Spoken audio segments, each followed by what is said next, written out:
এই বান্ধবী, এখানে বসে আছিস তুই? কি আছে? কি চাই? আরে 4 তারিখের পরে কি হবে বলতো? কি হবে? 5 তারিখ। আরে জানিস না 4 তারিখে তো রেজাল্ট। কিসের রেজাল্ট? তুই তো 50 বার ফেল করিস, তোর আবার কিসের রেজাল্ট? কিছুই জানে না। আরে জানিস না 4 তারিখে ভোটের রেজাল্ট।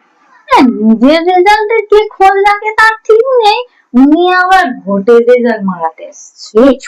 শোন না, একটু বিরিয়ানি বোতল হবে নাকি রেজাল্টের পর?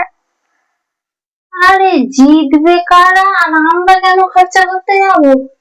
বোতল করছে, বোতলের দাম জানিস? বোতল বন্ধ দোকান।